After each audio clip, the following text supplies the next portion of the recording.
एक वाक्य है, सूक्ष्म शरीर जिस आकार प्रकार वाले शरीर को माध्यम बनाकर आस्वादन क्रिया में रत रहता है, सदैव उससे अधिक आस्वादन सुख ले सकने की कल्पना करता है। इतनी ही बात।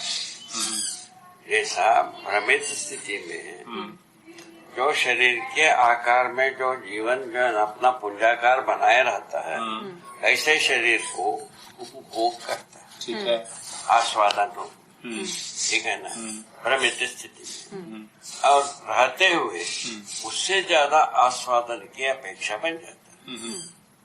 उसको जो है ना कल्पनाशीलता संभावना को सोचता है, संभावना के आधार पर अध्ययन की में लग जाता है। इतने ही तो बात नहीं, वो तो ठीक है। इसमें आपने लिखा है इसी क्रम में मनुष्य शरीर का भी प्रादुर्भाव हुआ है। हाँ। इससे एक ऐसा आशय जाता है, तो पहले जो जीवावस्था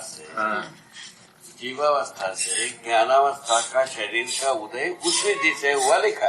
नहीं तो इसमें ऐसा लगता है कि क्योंकि उस जीवन की चाह रही, इसलिए अच्छे शरीर बन गए। हाँ, इतने ही बात नहीं, लेकिन आप एक और भी बात कहते हैं कि केवल वो उसके रचना सूत्र में परिवर्तनवश नए शरीर आते हैं। शरीर का रचना सूत्र में परिवर्तित होकर के तो शरीर रचना हुई, ठीक है, किंतु वो जो उसके जो है जीवन में ये आशय भी रहा, तो वो ड्राइवर हो गया क्या इसका? हाँ, ऐसा जीवन में आशय रहा।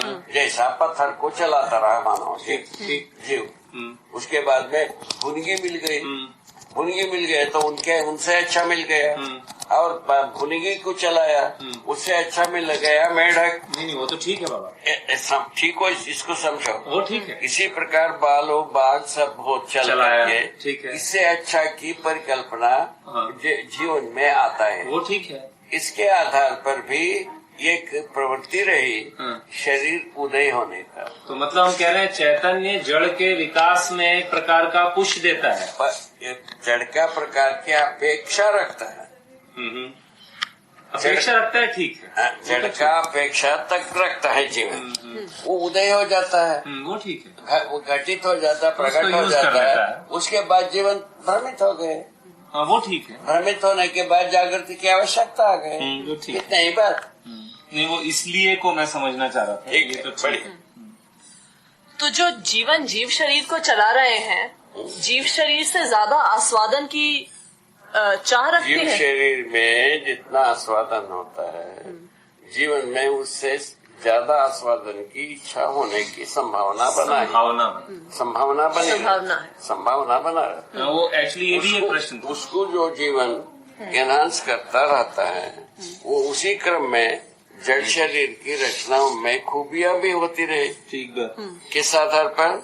जो प्राण कोशाओं में, प्राण सूत्रों में रचना विधि में श्रेष्ठता को स्वीकारने की विधि से ये जीवन में अपेक्षा और भौतिक संसार की रचना विशेषता, इन दोनों कहीं न कहीं मैच होने की जगह में आ गए।